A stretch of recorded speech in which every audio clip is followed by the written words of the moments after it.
Il n'y a pas de... Bonjour.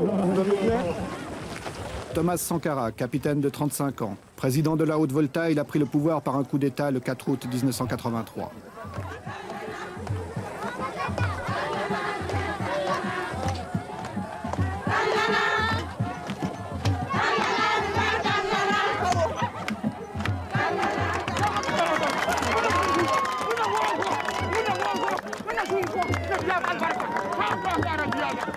C'est parmi les couches les plus pauvres de la population qu'il compte ses plus chauds partisans.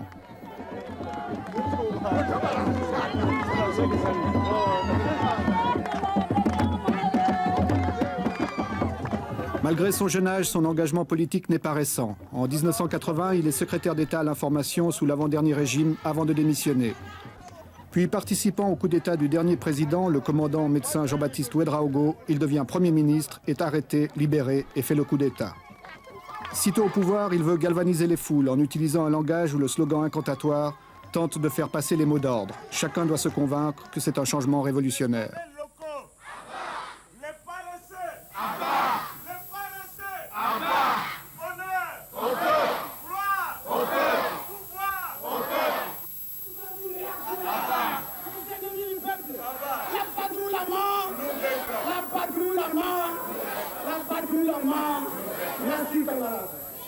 À Pau, les gens sont venus très nombreux pour lui apporter leur soutien.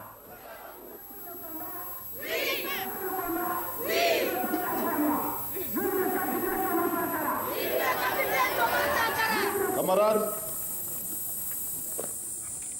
il faut enterrer tous les ennemis du peuple. Il faut enterrer tous les défauts qui empêchent le peuple de se libérer, qui empêchent le peuple de construire son bonheur. Si depuis 20 ans, chaque week-end, les femmes puisaient de l'eau comme elles le font, il y a longtemps que nous aurions rempli 20 barrages à Pau. Le pays n'est pas pauvre. Au contraire, il y a des ressources. En vous mettant au travail pour construire ces 20 villas, en vous mettant à la tâche, vous avez décidé de vous prouver à vous-même que vous êtes capable de transformer la réalité de cette ville de Pau. En effet, vous pouvez la transformer, cette réalité. Mais pour cela, il faut bannir de vos rangs les paresseux. Ceux qui ne veulent pas travailler. Il faut bannir de vos rangs les féodaux, les équilibristes. Ceux qui croient que ce chantier est pour eux l'occasion de devenir de petits patrons pour les élections futures. Tous ces gens, tout cela, il faut les mettre de côté. Il faut bannir de vos rangs les maris qui n'autorisent pas leurs femmes à aller sur les chantiers. Camarades, les mauvais maris, les mauvais maris, les paresseux, les voleurs, les voleurs, les maris réactionnaires, les petits patrons, les grands patrons, Abba, les détourneurs de fonds, Abba, les voleurs, Abba, Tontenga Yinga, Ton Sakaku, Tontenga Yinga, Ton Sakaku, Tontakakum, Tontenga Yinga, Tontenga Yinga. Vive la révolution! Vive le capitaine Thomas Sankara! On ne peut pas se développer sans mobilisation. Nous ne pouvons pas nous développer si le peuple lui-même ne prend pas son destin en main. C'est le peuple qui doit construire le pays. Ce n'est personne d'autre. C'est 20 villas aujourd'hui. Demain, ça sera 20 écoles. Ça sera 20 dispensaires. Ça sera 20 maternités. Et chaque année, ce sera comme ça. Camarades, l'impérialisme, l'impérialisme, le colonialisme, le néocolonialisme, le fantocisme, les voleurs, les paresseux, les détourneurs, les magouilleurs. Chaque province doit construire en effet 20 maisons pour les fonctionnaires d'ici le 4 août, les loyers étant ensuite utilisés pour les biens d'équipement. Les briques sont faites par la population avec du banco et très peu de ciment. L'État, lui, fournit le matériel.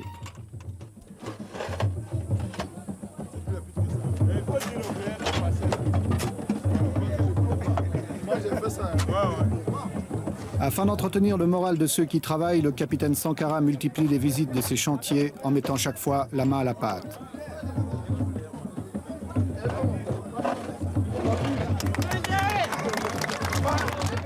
Il aime à montrer l'exemple, il affectionne les gestes symboliques. Il est en train de se créer un personnage à la fois séducteur et menaçant. Son style, son souci du moindre détail, son attention à chaque chose, son engagement étonne et lui attire un certain nombre de sympathies.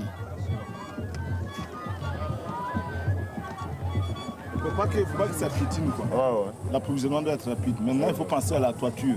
Voilà, déjà. Il faut déjà penser à la toiture. Il vaut mieux qu'ils aient leurs matériaux ici. Bon, n'oubliez pas de créer beaucoup d'espaces verts. Surtout le long de la route, là.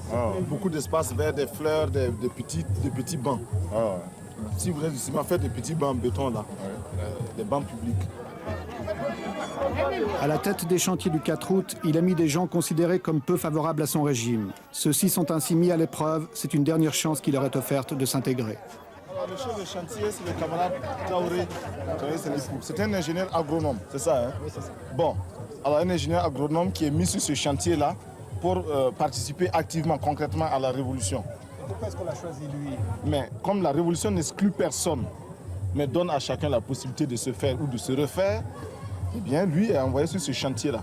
Mais voilà, il vit en parfaite harmonie avec le peuple militant de Pau, qui l'accepte, qui le suit et qui exécute ses mots d'ordre. Preuve qu'il intègre correctement la révolution et c'est effectivement un camarade. Monsieur le Président, est-ce que vous pensez que cet enthousiasme va durer longtemps? Aussi longtemps que les populations commencent à se convaincre et à percevoir qu'elles-mêmes peuvent transformer leur situation et peuvent améliorer leurs conditions. Au début, c'était des mots, ce n'était que des mots et une adhésion euphorique. Le doute avait commencé à s'installer. Aujourd'hui, il est évident que dans ce bâtiment-là, qui se construit petit à petit, grâce à l'engagement des populations, ce bâtiment-là est la preuve que la révolution apporte effectivement quelque chose de qualitatif. Merci.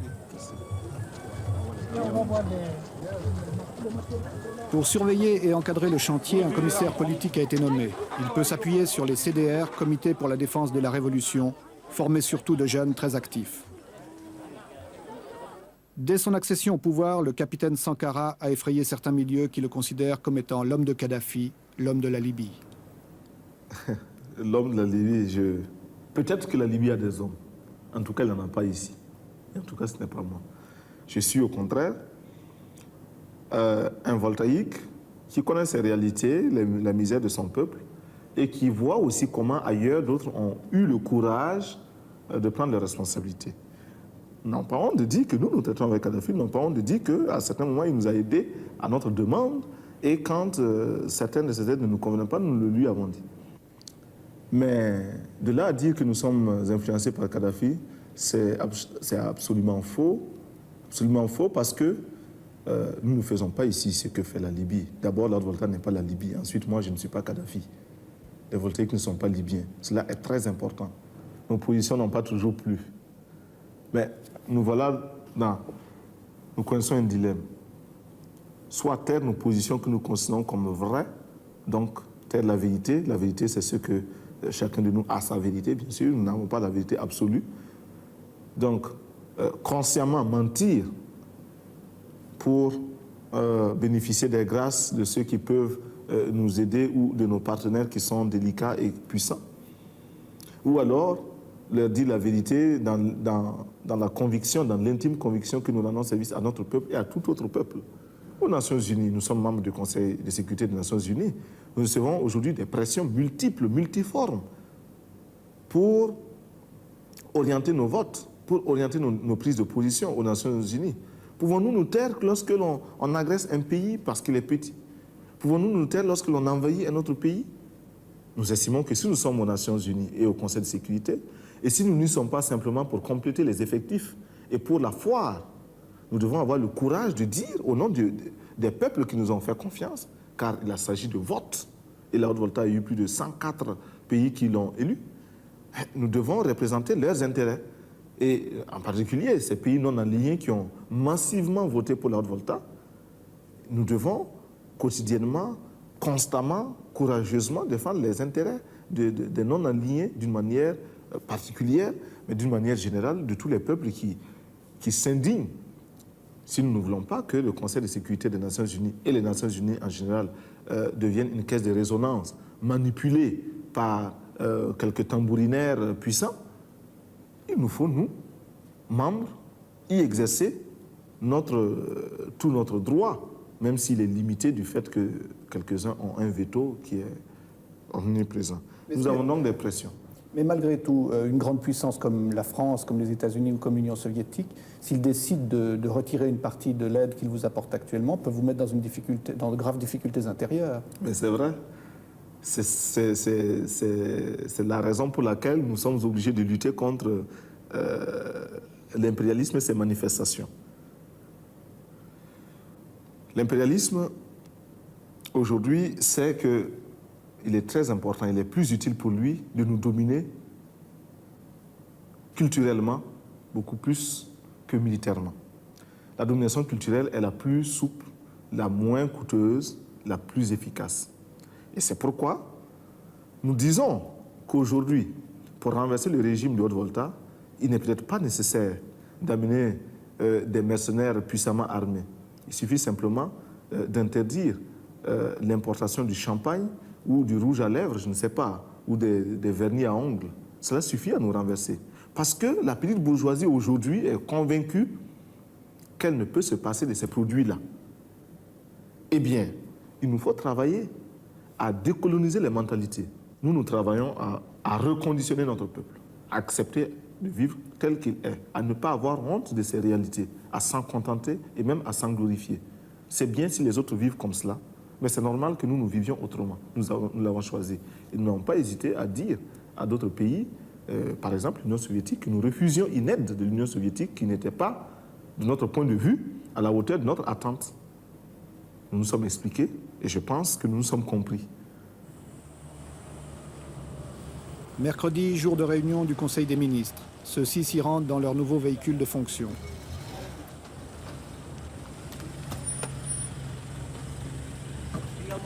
En effet, là aussi, pour montrer qu'on veut rompre avec d'anciennes habitudes, d'anciens privilèges, les Mercedes, symbole du pouvoir utilisé par les précédents régimes, ont été remplacés par des R5. Il s'agit de frapper par des mesures spectaculaires. Le président a même décidé de faire de la Cadillac décapotable de son prédécesseur l'objet d'une tombola nationale. Ainsi, celui qui l'aura gagné pourra-t-il l'utiliser sans être soupçonné d'enrichissement illicite. Outre le capitaine Sankara, l'équipe gouvernementale est composée de militaires et de civils. Tous doivent avoir un engagement total et en particulier multiplier les contacts dans le pays.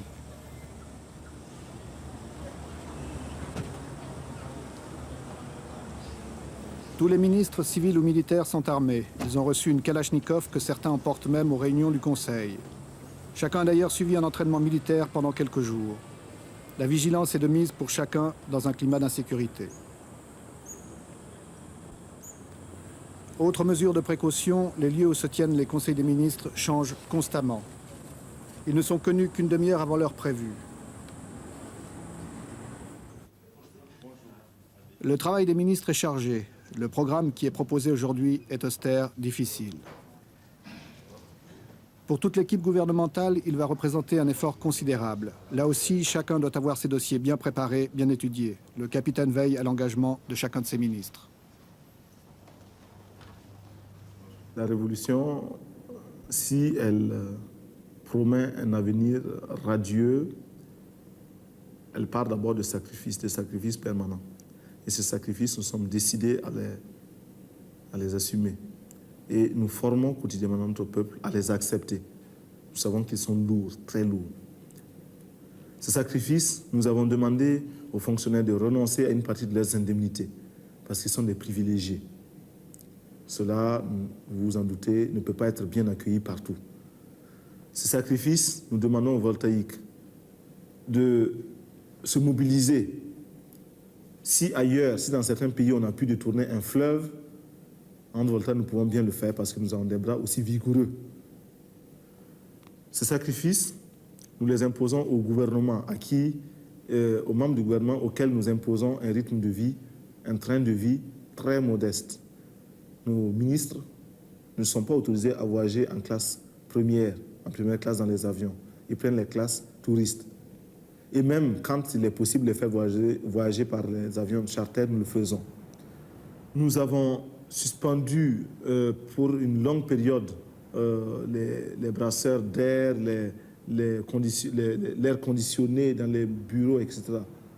Nous avons supprimé les indemnités des ministres, du président, etc. Nous les avons tous ramenés à leur salaire d'instituteurs quand ils étaient instituteurs, de professeurs, de médecins ou de capitaines, dépouillés de toutes autres indemnités. À droite. Marche. L'armée est obligatoire, mais seuls 2% des voltaïques en âge de porter les armes sont recrutés faute de moyens. Allez, attends.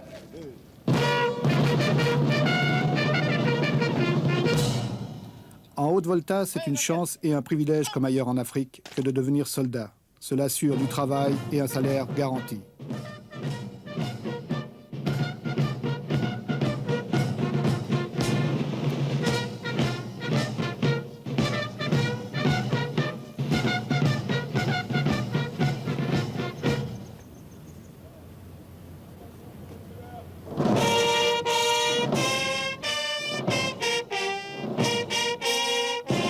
La volonté du capitaine Sankara est de vouloir mieux intégrer l'armée au peuple.